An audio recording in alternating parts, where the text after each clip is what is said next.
নির্বাচন দিয়ে সম্মানের সঙ্গে সরকারকে বিদায় নিতে হবে বললেন জামায়াত সেক্রেটারি। বিপ্লবী ওয়ার্কার্স পার্টির সাধারণ সম্পাদকের বিবৃতি, জাতিসংঘে ডক্টর ইউনূসের ভাষণে নির্বাচন সম্পর্কে নির্দিষ্ট কিছু নেই। জানাবো আওয়ামী গডফাদারের অভিভাবক কে এই শেখ হাসিনার প্রোটোকল অফিসার।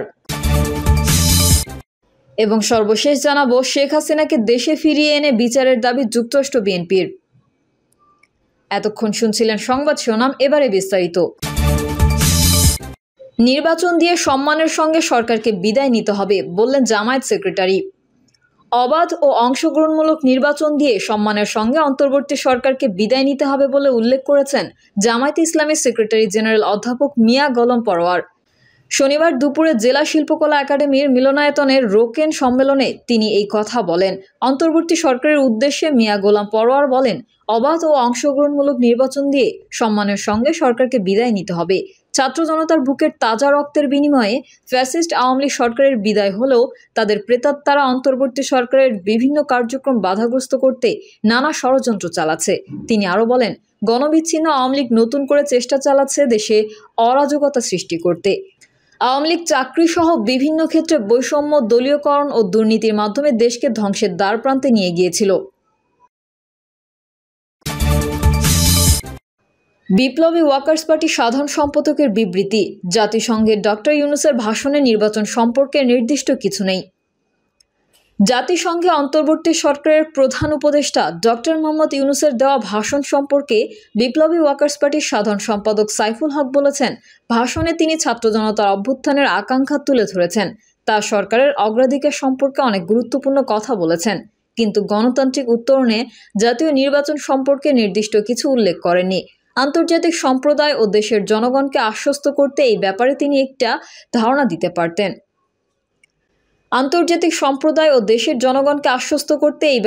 একটা ধারণা দিতে পারতেন। বিপ্লবী ওয়ার্কার্স পার্টির সাধারণ সম্পাদক বলেন, রোহিঙ্গা শরণার্থীদের নিরাপদ প্রত্যাবর্তন থেকে শুরু করে ফিলিস্তিনে ইসরায়েলের আগ্রাসন, রাশিয়া ইউক্রেন যুদ্ধ সহ নানা বিষয়ে তিনি তার সরকারের অবস্থান নির্দিষ্টভাবে তুলে ধরেছেন। কিন্তু তার ভাষণে ভারতের কাছ থেকে পানির ন্যায্য হিস্সা, সীমান্তে বিএসএফ কর্তৃক বাংলাদেশিদের হত্যা সহ ভারতের মোদী সরকারের বাংলাদেশ বিরোধী বৈরী তৎপরতা সম্পর্কে কোনো কিছুই উল্লেখ করেননি। সাইফুল হক বলেন, বাংলাদেশের জন্য এসব বিষয় বিশ্ব সম্প্রদায়ের নজরে আনা দরকার ছিল। বিবৃতিতে তিনি বলেন, দেশের রাজনৈতিক, অর্থনৈতিক ও সামাজিক সমস্যার কথা তিনি ভাষণে উল্লেখ করেছেন, কিন্তু দেশের অর্থ সম্পদ অল্প সংখ্যকের হাতে পুঞ্জীভূত হওয়া ও ধনী গরিবের বৈষম্যর ফারাক, শোষণ, বঞ্চনা ও বৈষম্য সম্পর্কে তার বক্তব্যে তেমন কিছু উল্লেখ নেই। সাইফুল হক বলেন, বেকারত্ব দূরীকরণ ও সামাজিক স্থিতি প্রতিষ্ঠায় সংকট উত্তরণের নিদান হিসেবে তিনি সামাজিক ব্যবসা সম্প্রসারণের ওপর বিশেষভাবে গুরুত্ব আরোপ করেছেন। অথচ এই ব্যাপারে দেশের অধিকাংশ মানুষ বিশেষ কিছু জানে না। তাছাড়া বেকারত্ব দূরীকরণ ও দারিদ্র্য নির্মূলে তার এই তত্ত্বের কার্যকারিতা সম্পর্কেও নানাবিধ প্রশ্ন রয়েছে। তিনি বলেন, এসবের পরেও জাতিসংঘের সাধারণ পরিষদে প্রধান উপদেষ্টার ভাষণ ব্যতিক্রমী সন্দেহ নেই। তার ভাষণ আন্তর্জাতিক সম্প্রদায়ের কাছে বাংলাদেশের ইতিবাচক সম্ভাবনার বার্তাই দিয়েছে। আওয়ামী গডফাদারের অভিভাবক কে এই শেখ হাসিনার প্রোটোকল অফিসার। আলাউদ্দিন আহমেদ চৌধুরী নাসিম 2024 সালের জাতীয় নির্বাচনে ফেনী 1 আসন থেকে আওয়ামী লীগের সংসদ সদস্য হন। তবে 2009 থেকে 2024 সালের 5ই আগস্টের আগ পর্যন্ত ফেনীতে তার পরিচয় ছিল নিজাম হাজারীর অভিভাবক। ক্যাডার থেকে নিজাম হাজারীর গডফাদার হয়ে ওঠার মূল পৃষ্ঠপোষক শেখ হাসিনার সাবেক প্রোটোকল কর্মকর্তা নাসিম। তিনি ফেনী গেলে নিজাম হাজারী সহ স্থানীয় জনপ্রতিনিধিরা পা ধরে সালাম করতেন। সভা সমাবেশে নাসিমকে পরিচয় করিয়ে দিতেন আমার অভিভাবক বলে। ফেনীতে ব্যানার ফেস্টুনে লেখা হতো ফেনীর অভিভাবক। দলে বা সরকারের গুরুত্বপূর্ণ পদে বা দায়িত্বে না থাকলেও জেলার সব জনপ্রতিনিধি ও প্রশাসনের কর্মকর্তারা ছিলেন নাসিমের অনুগত। নাসিমের এত প্রভাবের কারণ খুঁজতে ফেনীতে রাজনৈতিক নেতাসহ গুরুত্বপূর্ণ বিভিন্ন শ্রেণী পেশার ব্যক্তিদের সঙ্গে কথা হয়। তাদের ভাষ্য, আলাউদ্দিন নাসিমকে আগে সবাই শেখ হাসিনার প্রোটোকল অফিসার হিসেবেই চিনতেন। এর বাইরে তিনি শেখ হাসিনার ছোট বোন শেখ রেহানার ঘনিষ্ঠ হিসেবে পরিচিত ছিলেন। আড়ালে আবডালে ফান্ড ম্যানেজার বলেও আলোচনা করতেন অনেকে। ক্যাডার থেকে নিজাম হাজারীর গডফাদার হয়ে ওঠার মূল পৃষ্ঠপোষক ছিলেন শেখ হাসিনার সাবেক প্রোটোকল কর্মকর্তা নাসিম। তিনি ফেনী গেলে নিজাম হাজারী পা ধরে সালাম করতেন। সভা সমাবেশে নাসিমকে পরিচয় করিয়ে দিতেন আমার অভিভাবক বলে। কেবল ফেনীতে নয়, 2009 সালে শেখ হাসিনার নেতৃত্বে সরকার গঠনের পর কোনো পদে না থেকেও জনপ্রশাসনে পদোন্নতি ও পদায়নের ক্ষেত্রে গুরুত্বপূর্ণ হয়ে ওঠেন নাসিম। প্রভাবশালী একজন আবাসন ব্যবসায়ী সহ বড় কয়েকটি ব্যবসায়িক গ্রুপের স্বার্থ রক্ষায়ও গুরুত্বপূর্ণ ভূমিকা রাখেন। নিজেও বিদ্যুৎ কেন্দ্র সহ বিভিন্ন ব্যবসায় অংশীদার হন। পাশাপাশি সাবেক সংসদ সদস্য মির্জা আজম, ওবায়দুল মুক্তাদির চৌধুরী, বাহাউদ্দিন নাসিম ও চট্টগ্রামের সাবেক মেয়র আজম নাসিমউদ্দিনকে নিয়ে একটা ছোট স্বার্থান্বেষী গ্রুপও তৈরি করেন বলে ঢাকায় বিভিন্ন সূত্র থেকে জানা গেছে। তাদের ভাষ্য, আলাউদ্দিন নাসিমকে আগে সবাই শেখ হাসিনার প্রোটোকল অফিসার হিসেবেই চিনতেন। এর বাইরে তিনি শেখ হাসিনার ছোট বোন শেখ রেহানার ঘনিষ্ঠ হিসেবে পরিচিত ছিলেন। আড়ালে আবডালে ফান্ড ম্যানেজার বলেও আলোচনা করতেন অনেকে। নাসিম 1984 থেকে 1986 সাল পর্যন্ত চট্টগ্রাম বিশ্ববিদ্যালয়ের ছাত্রলীগের সভাপতি ছিলেন। 1986 সালে প্রশাসন ক্যাডারে যোগ দেন। 1996 সালে আওয়ামী লীগ ক্ষমতায় আসার পর নাসিম তৎকালীন প্রধানমন্ত্রী শেখ হাসিনার প্রোটোকল কর্মকর্তা হিসেবে নিয়োগ পান। 2001 সালে আওয়ামী লীগ বিরোধী দলে গেলেই তিনি বিরোধী দলীয় নেতার প্রোটোকল কর্মকর্তা হন।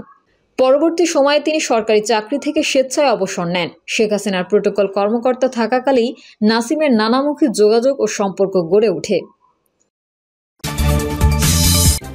শেখ হাসিনাকে দেশে ফিরিয়ে এনে বিচারের দাবি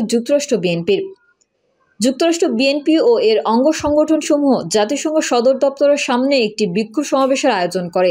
সেখানে তারা অন্তর্বর্তীকালীন সরকারের প্রধান উপদেষ্টা ডক্টর মোহাম্মদ ইউনূসকে সমর্থন জানান এবং সাবেক প্রধানমন্ত্রী শেখ হাসিনাকে দেশে ফিরিয়ে এনে বিচারের দাবি জানান। ডক্টর ইউনূস যখন জাতিসংঘের সাধারণ পরিষদের পোডিয়ামে ভাষণ দিচ্ছিলেন, তখন সমাবেশে উপস্থিত নেতাকর্মীরা তার সমর্থনে স্লোগান দেন এবং বলেন, শেখ হাসিনা সরকারকে অবিলম্বে অপসারণ করতে হবে। তারা ডক্টর ইউনূসের বক্তব্যকে স্বাগত জানিয়ে দেশের তরুণ সমাজকে নিয়ে ক্ষমতাচ্যুত হাসিনা সরকারের হাত থেকে বাংলাদেশ বাঁচানোর জন্য তাকে ধন্যবাদ জানান। বিএনপির আন্তর্জাতিক বিষয়ক সম্পাদক বেবি নাজনীন বলেন, আমরা আশা করি সমস্ত রাষ্ট্রপ্রধানরা ডক্টর মোহাম্মদ ইউনূসের বক্তব্যে সাড়া দেবেন এবং বাংলাদেশের অর্থনৈতিক পুনর্গঠনে এটি একটি গুরুত্বপূর্ণ ভূমিকা রাখবে। এই অন্তর্বর্তীকালীন সরকার যুক্তির সময়ে সংস্কারগুলো করবে এবং জনগণের গণতন্ত্র ও ভোটের অধিকার ফিরিয়ে দেবে। আনোয়ার হোসেন খোকন বলেন, প্রত্যেকটি দেশের রাষ্ট্র ও সরকার প্রধান সেখানে উপস্থিত ছিলেন। এর মাধ্যমে তিনি প্রমাণ করেছেন যে তিনি শুধু বাংলাদেশের নেতা নন, বরং একজন বিশ্ব নেতা। আমরা গর্বিত যে আমাদের একজন ডক্টর ইউনূস আছেন। বিএনপির নির্বাহী কমিটির সদস্য মিজানুর রহমান ভূঁইয়া মিল্টন বলেন, ডক্টর ইউনূসের সফর বাংলাদেশের জন্য মাইল ফলক হয়ে থাকবে। তিনি জাতিসংঘের সাধারণ অধিবেশনে যোগ দিয়ে বাংলাদেশকে আরও উচ্চ স্তরে নিয়ে গেছেন। আমরা স্বৈরাচার শেখ হাসিনার উদ্দেশ্যে লাল কার্ড দেখিয়েছি। ফ্লোরিডা স্টেট বিএনপির সভাপতি ইমরানুল হক চাকলাদার বলেন, সংস্কার কর্মসূচি বাস্তবায়ন করে অন্তর্বর্তী সরকার দ্রুততম সময়ে দেশে নির্বাচন দেবে, এটাই আমাদের প্রত্যাশা। তিনি বিএনপির ভারপ্রাপ্ত চেয়ারম্যান তারেক রহমানের সঙ্গে আলোচনা করে অবিলম্বে নির্বাচনের রোডম্যাপ ঘোষণার আহ্বান জানান। ক্যালিফোর্নিয়া বিএনপির সভাপতি বদরুল আলম চৌধুরী শিপলু বলেন, আমরা অন্তর্বর্তী সরকারের প্রধান ডক্টর ইউনূসকে স্বাগত জানাতে এসেছি। আমাদের নেতা তারেক রহমান বলেছিলেন, স্বৈরাচার শেখ হাসিনার পতন হবেই। শেখ হাসিনা যে গুম খুনের সংস্কৃতি চালু করেছিলেন, আমরা সেটির পুনরাবৃত্তি চাই না। আমরা একটি অবাধ ও সুষ্ঠু নির্বাচন চাই, যেখানে জনগণ তাদের পছন্দের প্রতিনিধি নির্বাচন করতে পারবে।